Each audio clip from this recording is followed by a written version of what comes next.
ଆଞ୍ଚଳିକ ପାଣିପାଗ ବିଭାଗରୁ ମିଳୁଥିବା ସୂଚନା ଅନୁସାରେ ବଙ୍ଗୋପସାଗରରେ ଲଘୁଚାପ, ଓଡ଼ିଶାରେ ପ୍ରବଳ ବର୍ଷା, ଏସବୁ ଜିଲ୍ଲା ହେବ ସବୁଠାରୁ ଅଧିକ ପ୍ରଭାବିତ। ଖବରଟି ଜାଣିବା ପୂର୍ବରୁ ଆପଣ ଯଦି ଆମ ଚ୍ୟାନେଲକୁ ପ୍ରଥମ ଥର କରି ଆସିଛନ୍ତି, ଚ୍ୟାନେଲକୁ ସବସ୍କ୍ରାଇବ୍ କରିବା ସହ ଭିଡ଼ିଓକୁ ବହୁ ମାତ୍ରାରେ ସେୟାର କରିବାକୁ ଜମା ବି ଭୁଲନ୍ତୁ ନାହିଁ। ଦୀର୍ଘ ଦିନର ଗରମ ଓ ଗୁଳୁଗୁଳି ପରେ ମେ 27 ଓ 28 ତାରିଖରେ ଓଡ଼ିଶାର ଅନେକ ଜିଲ୍ଲାରେ ପ୍ରବଳ ବର୍ଷା ହେବାର ସମ୍ଭାବନା ରହିଛି।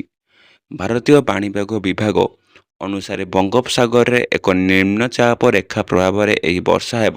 ପାଣିପାଗ ବିଭାଗ କହିଛି ଯେ ପଶ୍ଚିମ ମଧ୍ୟ ଓ ଉତ୍ତର ବଙ୍ଗୋପସାଗରରେ ଏକ ନିମ୍ନଚାପ ରେଖା ସୃଷ୍ଟି ହେବା ପାଇଁ ପାଗ ଅନୁକୂଳ ରହିଛି। ଏହା ସୃଷ୍ଟି ହେବାର 2 ଦିନ ମଧ୍ୟରେ ଆହୁରି ତୀବ୍ର ହେବ ଏବଂ ରାଜ୍ୟର ପ୍ରବଳ ବର୍ଷା ସହ କିଛି ସ୍ଥାନରେ ଘଡ଼ଘଡ଼ି ଓ ବଜ୍ରପାତର ସମ୍ଭାବନା ରହିଛି। ଏହି ବ୍ୟବସ୍ଥା ଅଧୀନରେ ଦକ୍ଷିଣ ଓଡ଼ିଶାରେ ସବୁଠାରୁ ଅଧିକ ବର୍ଷା ହେବାର ପୂର୍ବାନୁମାନ କରି ରହିଛି। ମାଲକାନଗିରି, ରାୟଗଡ଼ା ଓ କୋରାପୁଟ ଜିଲ୍ଲାଗୁଡ଼ିକରେ ପ୍ରବଳରୁ ଅତି ପ୍ରବଳ ବର୍ଷା ହେବାର ସମ୍ଭାବନା ରହିଛି।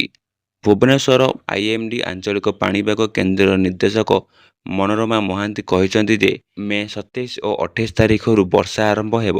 ଓଡ଼ିଶାର ଅଧିକାଂଶ ସ୍ଥାନରେ ହାଲୁକାରୁ ମଧ୍ୟମ ବର୍ଷା ହେବ, କିନ୍ତୁ ଦକ୍ଷିଣ ଜିଲ୍ଲାଗୁଡ଼ିକରେ 1 କିମ୍ବା 2ଟି ସ୍ଥାନରେ ତୀବ୍ର ବର୍ଷା ହୋଇପାରେ। ଏହା ସହିତ ଆଇଏମ୍ଡି ରାଜ୍ୟର 26ଟି ଜିଲ୍ଲାରେ କାଳବୈଶାଖୀ ଝଡ଼ ଓ ବଜ୍ରପାତ ନେଇ ହଳଦିଆ ଚେତାବନୀ ଜାରି କରିଛି। ପୂର୍ବାନୁମାନ ଅନୁସାରେ ଆଗାମୀ 6 ଦିନ ପାଇଁ ପବନ ବର୍ଷା ଓ ଘଡ଼ଘଡ଼ି ଆଣିବ, ଯାହା ନିମ୍ନଚାପ ଜନିତ ବର୍ଷା ସହ ଏକତ୍ରିତ ହେବ।